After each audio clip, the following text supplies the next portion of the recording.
छतरपुर जिले के किशनगढ़ थाना क्षेत्र अंतर्गत डोडन गांव में एक बार फिर तनावपूर्ण स्थिति निर्मित हो गई है। केन बेतवा लिंक परियोजना के तहत बांध निर्माण स्थल पर पुलिस टीम पर ग्रामीणों द्वारा पथराव किए जाने की घटना सामने आई है। जानकारी के अनुसार बुधवार को प्रशासन और पुलिस पर हुए पथराव मामले में किशनगढ़ थाने में अमित भटनागर, दिव्या अहिरबाट सहित करीब 150 लोगों के खिलाफ मामला दर्ज किया गया था।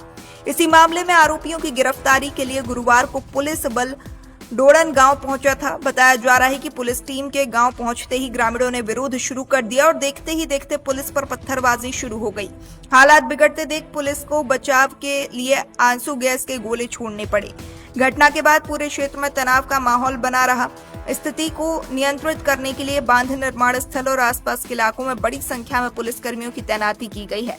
वहीं लगातार हो रहे विरोध और तनाव के चलते केन बेतवा लिंक परियोजना का बांध निर्माण कार्य फिलहाल प्रभावित हो रहा है।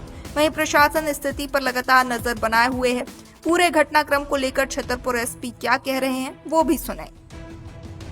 पुलिस और प्रशासन की संयुक्त टीम के द्वारा ऐसे लोग जिनको कि पुनर्वास पैकेज पूर्ण रूप से मिल गया था और जिनके घर अन्यत्र हैं और जो कहीं जाने की स्थिति में है, साथ ही शासकीय बिल्डिंग डोडन ग्राम की, चूंकि वो बारिश के दौरान उसके डूबने की आशंका है, इसीलिए जनता के हित को देखते हुए वहाँ सुनिश्चित किया गया था कि हम लोग जो भी घर हैं उनको विस्थापित करेंगे और अन्यत्र भेजेंगे।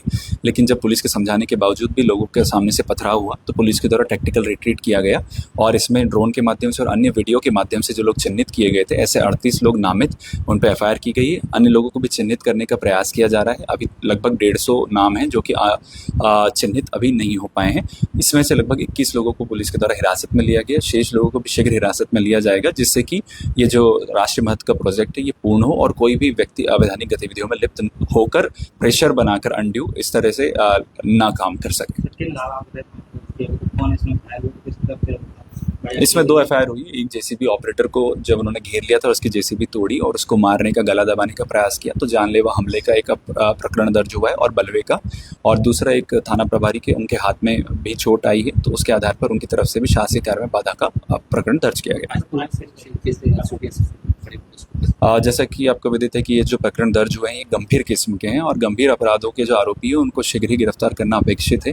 इसीलिए कि पुलिस की टीम वापस गई थी और ये भी देखा कि उन लोगों ने वहाँ पे जो कार्य है उसको भी बाधित कर रहे थे और उसको रोक लिया था।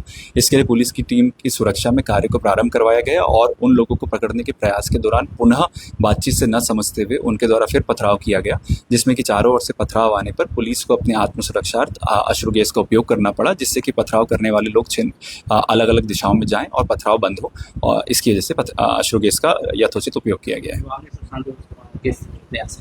हमारी अपेक्षा यही है कि ये चूंकि राष्ट्रीय महत्व का प्रोजेक्ट है और हर्जाना कंपेंसेशन की जो चीज़ें हैं वो भी बहुत अग्रिम स्तर पर संपूर्ण रूप से कर दी गई हैं।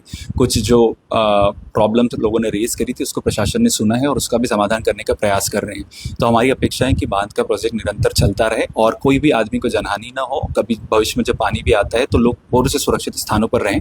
चूँकि हमने कई लोगों से पूछा, उनके घर भी उनके अन्यत्र बन गए हैं और उनको पैसा भी मिल गया है, तो अपेक्षा यही रहेगी कि वो लोग अपने नवीन आवासों की ओर प्रस्थान करें और साथ ही सामाजिक और अन्य स्तर पर जो भी लोग बातचीत करके इसका समाधान करवाने का प्रयास करते हैं तो उनका भी हमेशा स्वागत रहेगा। अभी वर्तमान में जो है पुलिस की टीम वहाँ पर उपलब्ध है और कार्य को पुनः प्रारंभ करवाया गया है और अगर कोई भी ऐसी परिस्थिति आती है तो उसको यथोचित निपटान किया जाएगा।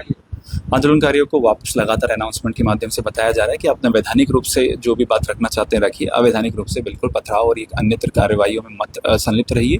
जो लोग ऑलरेडी आरोपी बन गए उनको पुलिस की टीम लगातार बनी हुई है और अलग अलग जगह दबिश देके इनको गिरफ्तार कर रही है। जैसा मैंने आपको बताया, 21 लोग ऑलरेडी हिरासत में ले लिए गए।